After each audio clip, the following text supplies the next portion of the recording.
तो ये जो मैंने सेंटी म्यूज़िक डाला है और फिर आपको ये फ़ोटो दिखा रहा हूँ, इसके पीछे एक वजह है। और कहानी सुनाने से पहले ये दिखाना ज़रूरी था, क्योंकि ऑडियंस के लिए बिल्डअप नाम की भी कोई चीज़ होती है। तो इस कहानी में इस तस्वीर के बहुत मायने हैं। बाय द वे ये मैं ही हूँ, मतलब पक्की बात है। तो बात है 2016 की मार्च के महीने की, और एक अनरिलेटेड अपडेट ये है कि मैंने बाल कटवा लिए हैं। आई नो फ़र्क नहीं पड़ता, बट स्टिल। तो हाँ, और इस कहानी को शुरू करने से पहले एक और कॉन्टेक्स्ट स्टैब्लिश करना ज़रूरी है, जो मैं अभी इंट्रो के बाद करूँगा। तो चलो इंट्रो को प्ले कर देते हैं फिर। कूल।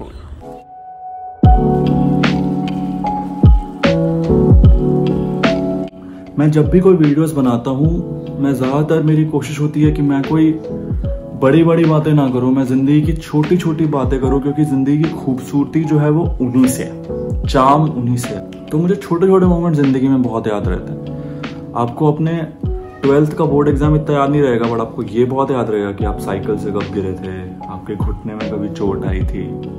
तो हम सबकी एक आदत है कि हम हर चीज़ को बढ़ा चढ़ाकर सेंसेशन क्रिएट कर सुनाते हैं, क्योंकि हमारी एक परंपरा हो चुकी है कि जब तक उसमें शेर नहीं आएगा, फट के कोई भगवान नहीं बन जाएगा, तब तक वो कहानी खास नहीं होती। अब भूत की कहानी में भी अगर आपको छोटी सी चीज से भी डर लगता है तो वो आपका डर है। जब भी हम कोई मूवी देखते हैं, कोई सीरियल देखते हैं, कोई किताब पढ़ते हैं, हमें तब तक वो कहानी पसंद नहीं आती जब तक उसमें किसी की मौत ना हो जाए, उसमें कुछ घिनौना अपराध ना हो जाए। और जब तक हमें किसी कहानी को देखकर रोना ना आ जाए, हमें लगता है ना, मजा नहीं आया।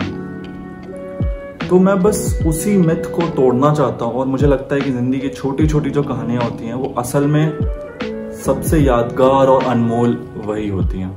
जब मैंने वो बुलिंग वाली वीडियो बनाई तो ऐसा कुछ लोगों ने कहा कि ये बुलिंग थोड़ी ना है और ये स्टोरी थोड़ी ना है और इसमें क्या पेन है। सबकी अपनी कहानियां होती हैं और आप कंपैरिजन नहीं कर सकते।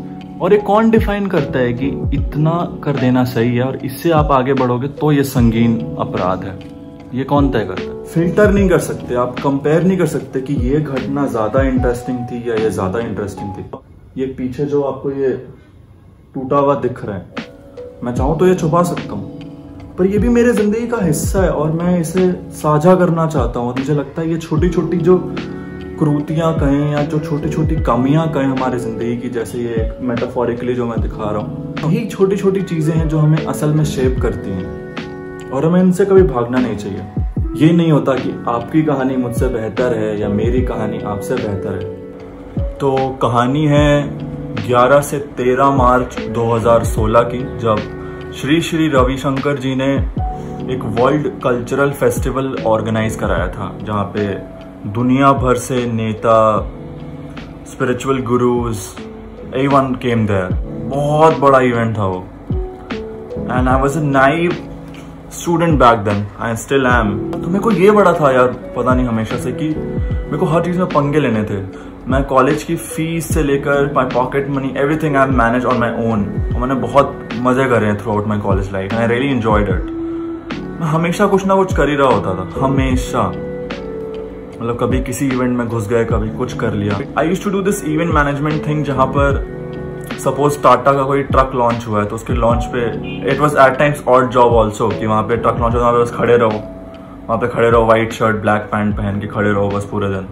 या फिर कभी ऐसा, या फिर कुछ और इवेंट्स, या फिर कोई कैडबरी का कुछ प्रोडक्ट लॉन्च हुआ था, वहाँ पे खड़े रहो। एज अ पर्सन मेरे को शेप करने में बहुत बड़ा रोल इन कामों का रहा है, सिर्फ पैसे की बात नहीं। तो हर बार की तरह मैं चला गया वहाँ पे। To give you some perspective, prime minister came there, Narendra Modi, and I was backstage when he was speaking. मतलब मैं चल रहा हूँ, सामने से छत्तीसगढ़ का सीएम ऐसे क्रॉस कर रहे हैं, यहाँ से कोई कैबिनेट मिनिस्टर क्रॉस कर रहा है। तो क्या हुआ, उनके यहाँ कोई फेसबुक का इवेंट होने वाला था। They had this separate booth for Facebook, जहाँ से फेसबुक ब्रॉडकास्ट कर रहा था पूरा इवेंट। तो जो एमसी थी, जो होस्ट थी उस इवेंट की, she was little late.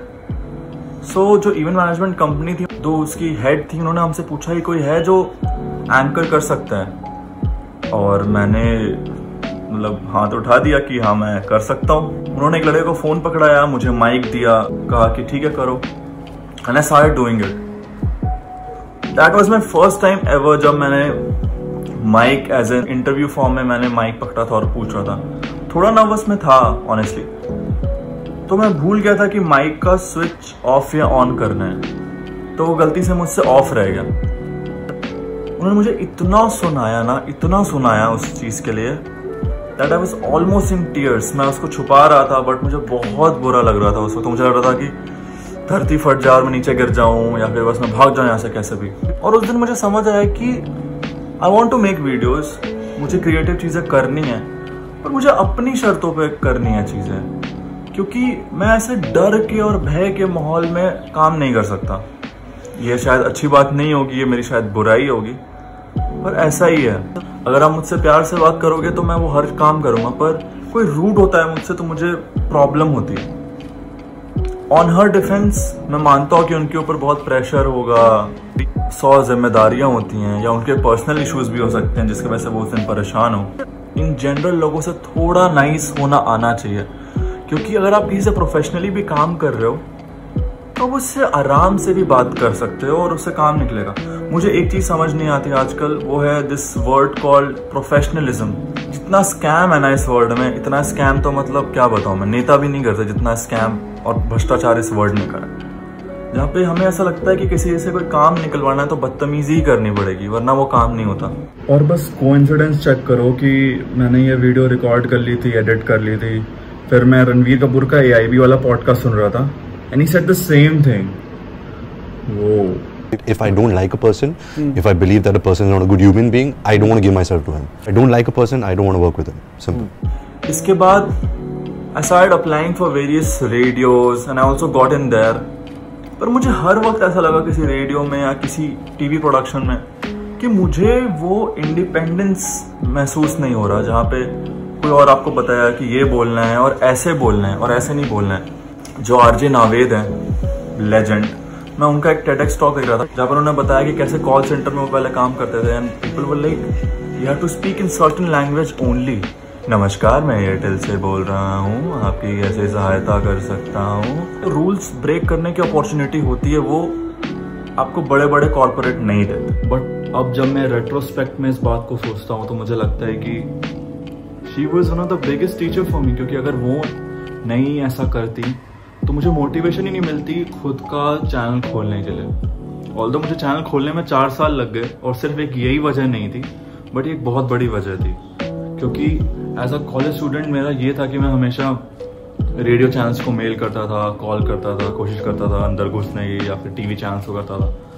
But I realise कि वहाँ मुझे उस लेवल की इंडिपेंडेंस नहीं मिल रही। और मेजॉरिटी ऑफ यूट्यूबर्स बनते ही इसलिए हैं because they don't get the independence and the freedom. इस कहानी में कोई हीरो विलन नहीं है, कोई नहीं है। इस कहानी में बस सीख है मेरे लिए और ये मेरे लिए स्पेशल है और मुझे वो डॉक्यूमेंट करने का मन था।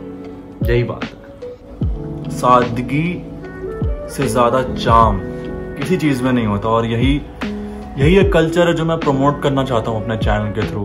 सो या I hope you liked it, ये छोटी सी कहानी। See you in the next video. Bye bye.